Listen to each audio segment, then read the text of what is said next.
Bonjour et bienvenue au rendez-vous avec Jésus-Christ où nous cherchons à comprendre, à savoir et à connaître les mystères de l'Évangile. Bonne écoute. Nous vous saluons au nom puissant et glorieux de notre Seigneur et Sauveur Jésus-Christ. Que le Seigneur de toute victoire vous accorde la victoire abondante au nom puissant de Jésus-Christ. Nous sommes à notre programme Les rendez-vous avec Jésus-Christ. Au rendez-vous avec Jésus-Christ, nous cherchons à comprendre, à savoir et à connaître. Oui, la connaissance nous amène à relever un grand défi, car en mettant en pratique cette connaissance, la mise en pratique nous permet de grandir en Jésus-Christ. Que Dieu nous accorde de demeurer sur le droit chemin qu'il a tracé pour nous au nom de Jésus.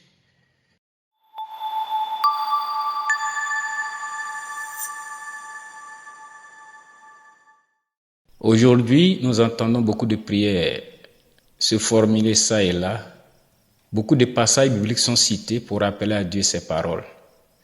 Mais est-ce que tout ce que nous essayons de rappeler à Dieu est conforme à ce qui a été vérité, ce qui a été dit par Dieu? Telle est la grande inquiétude. Car Dieu peut ne pas nous promettre, mais nous pouvons avoir en pensée que Dieu nous a promis. Rappelez-vous que dans nos assemblées, il y a des esprits de python, des esprits de sirènes, de sorcellerie, que le diable utilise aussi pour donner beaucoup de révélations, pour distraire plusieurs. Comment nous devons savoir que Dieu nous a promis? D'abord, comme vous le savez, on promet à une personne en décidant que ce que nous avons dit serait bien pour la personne. Et pour promettre à une personne, il faut être en contact, en relation et même dans une intimité avec la personne. Mais malheureusement, nous ne sommes pas souvent dans ces conditions et nous proclamons que Dieu nous a promis en nous appuyant sur des passages. Or, la parole fait comprendre clairement que quand Dieu va promettre, cela est lié à une communion, à une position spirituelle. Disons la parole de Dieu en Jésus-Christ, de ce que son apôtre bien-aimé, l'apôtre Jean, nous dit concernant Dieu et ce que nous devons comprendre vis-à-vis des promesses et dans quelle attitude devons-nous mettre. Dans Jean chapitre 14, versets 21 à 25, la Bible dit « Celui qui a mes commandements et qui les garde, c'est celui qui m'aime, et celui qui m'aime sera aimé de mon Père, je l'aimerai, et je me ferai connaître à lui. » Jude, non pas l'Iscario, lui dit, « Seigneur, d'où vient que tu te feras connaître à nous, et non au monde ?» Jésus lui répondit, « Si quelqu'un m'aime, il gardera ma parole, et mon Père l'aimera, nous viendrons à lui, et nous ferons notre demeure chez lui. Celui qui ne m'aime pas ne garde point mes paroles. Et la parole que vous entendez n'est pas de moi, mais du Père qui m'a envoyé. Je vous ai dit ces choses pendant que je demeure avec vous. » Que Dieu bénisse sa parole. Donc, celui qui a les commandements de Dieu et qui les garde, c'est celui-là qui aime Dieu. La première question, est-ce que tu as les commandements? Si oui, est-ce que tu les gardes? Oui, si tu les gardes, alors tu aimes Dieu. Et si tu aimes Dieu, la Bible dit, en gardant ses commandements, Jésus dit, je l'aimerai et je me ferai connaître à lui.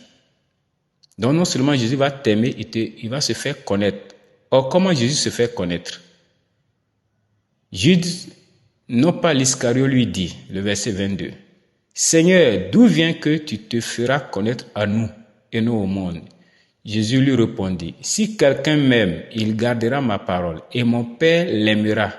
Nous viendrons à lui et nous ferons notre demeure en lui. » Vous voyez? Donc la manière dont Jésus va te faire connaître le Père, c'est de permettre que le Père vienne habiter en toi. La deuxième question que nous allons te poser, est-ce que le Père habite en toi? Si le Père et le Christ n'ont pas fait leur demeure en toi, c'est que tu ne les as pas aimés. Tu n'es pas à eux. Continuons au verset 24, il dit, « Celui qui ne m'aime pas ne garde point mes paroles. » Est-ce que tu aimes Dieu? Dans ses épîtres, regardez ce qu'il écrit pour approfondir cette parole. 1 Jean chapitre 2, verset 3 au verset 6. Si nous gardons ses commandements, par là nous savons que nous l'avons connu. Celui qui dit « Je l'ai connu » et qui ne garde pas ses commandements, est un menteur, et la vérité n'est point en lui. Mais celui qui garde sa parole, l'amour de Dieu est véritablement parfait en lui, par là nous savons que nous sommes en lui. Celui qui dit qu'il demeure en lui doit marcher aussi comme il a marché lui-même. Donc, ceux qui ne gardent pas les commandements de Dieu, qui raisonnent, quand le Seigneur leur donne une parole de vérité à vivre, ils trouvent que non, ça s'est passé, ou ce n'est pas à l'ordre du jour où le monde a évolué. La Bible dit qu'ils n'ont pas connu Dieu. Celui qui dit « je l'ai connu » et qui ne garde pas ses commandements est un menteur, et la vérité n'est point en lui. Ah, là c'est grave. Aujourd'hui, dans nos assemblées, nous avons beaucoup de menteurs parce que plusieurs ne sont pas prêts à garder les commandements de Dieu. Donc, ils n'ont pas connu Dieu. Pour l'expliquer, au verset 5, il nous dit, de 1 Jean chapitre 2, « Mais celui qui garde sa parole, l'amour de Dieu est véritablement parfait en lui. Par là, nous savons que nous sommes en lui. » Donc, c'est en gardant la parole, en la mettant en pratique, que nous pouvons être sûrs que l'amour véritable de Dieu est en nous. Celui qui dit qu'il demeure en lui doit marcher aussi comme il a marché lui-même. Or, comment Jésus a marché? Avec que Jésus a été tenté en toutes choses, il n'a point commis de péché. Il a dominé le mal par le bien. Il pardonnait, il se réconciliait avec tous. Il marchait dans la crainte, dans l'obéissance à la parole de Dieu, rejetant le monde et marchant par l'esprit. Toutefois, c'est un commandement nouveau que je vous écris, ce qui est vrai en lui et en vous, car les ténèbres se dissipent et la lumière véritable paraît déjà. Le commandement de Dieu qu'il faut garder et mettre en pratique, il nous fait comprendre qu'il y a un élément ici qui est l'amour. Quand je dis que j'aime Dieu et que je garde ses commandements, alors je dois démontrer que j'aime mon frère.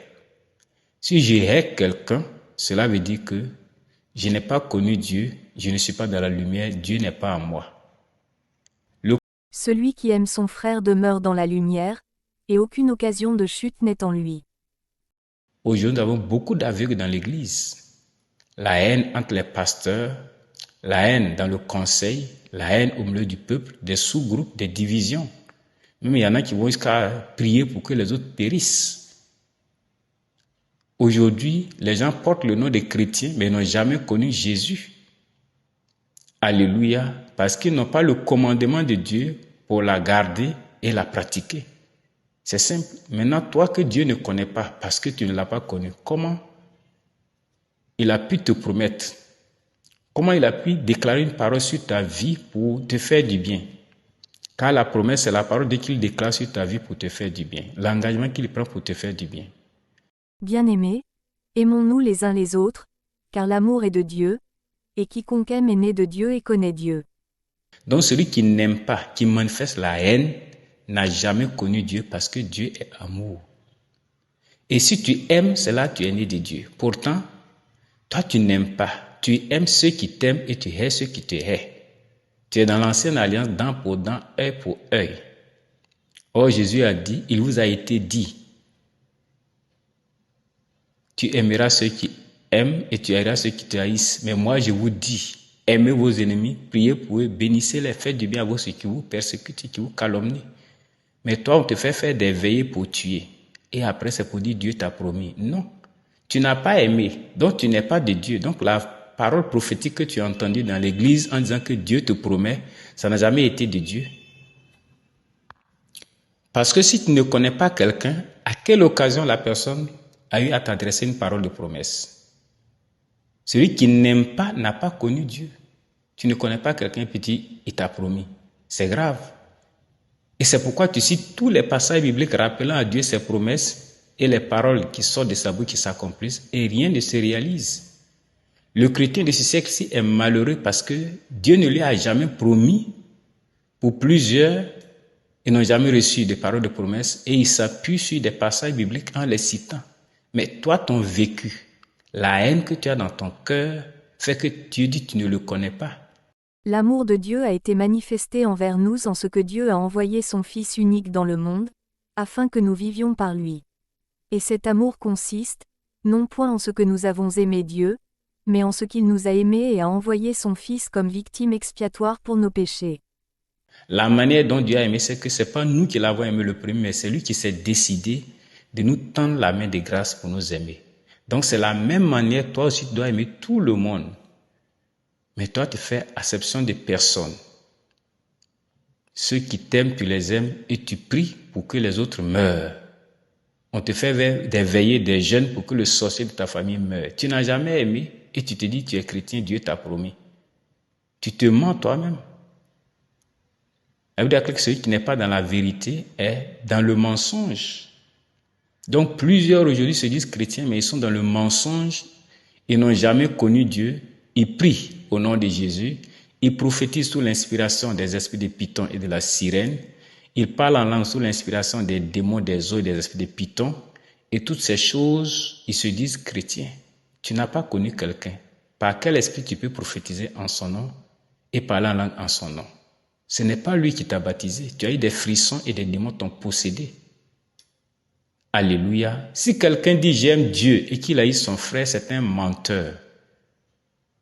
Toi, pasteur qui emmène les gens à prier pour tuer, tu es un menteur.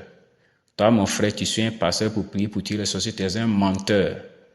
Car celui qui n'aime pas son frère qu'il voit, comment peut-il aimer Dieu qui ne voit point? Dieu te pose la question.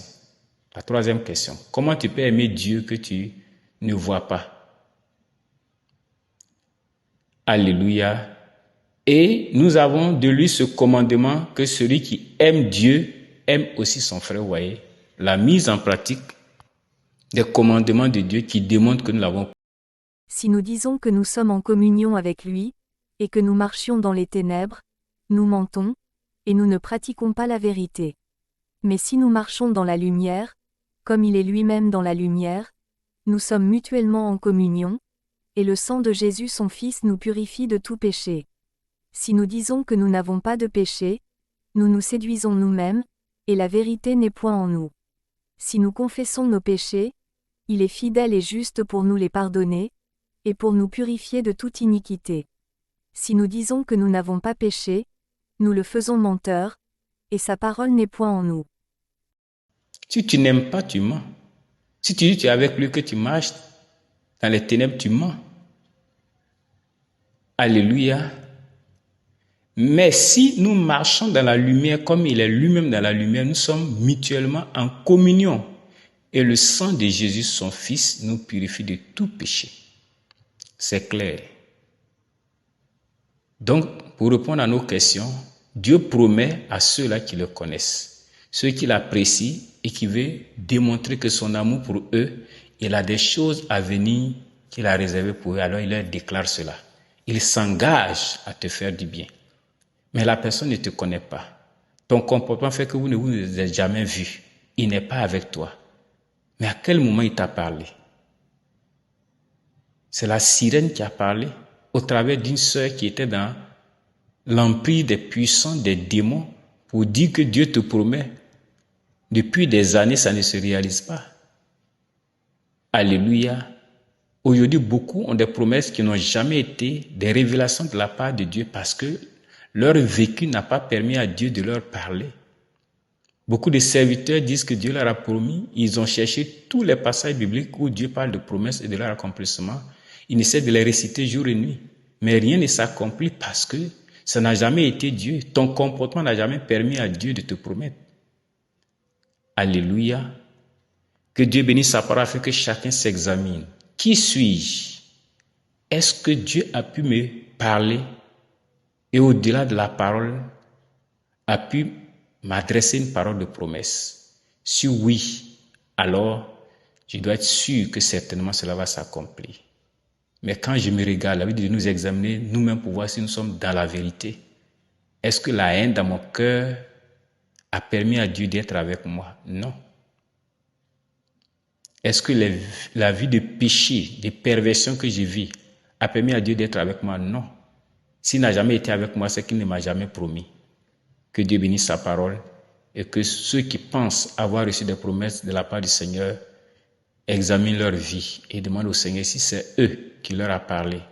Pardon, si c'est lui Dieu qui leur a parlé, si c'est lui Dieu qui leur a révélé les messages prophétiques qu'ils ont entendus dans l'assemblée. Seigneur, merci.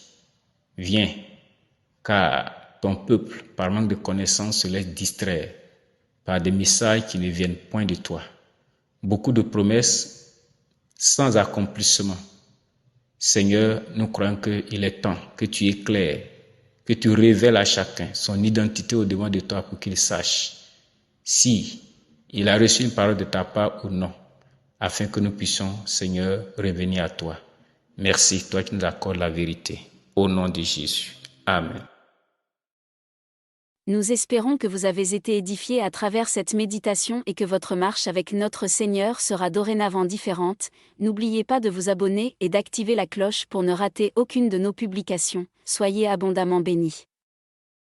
Pour nous contacter sur WhatsApp, composez le 228 90 51 56 47. Que Dieu vous bénisse.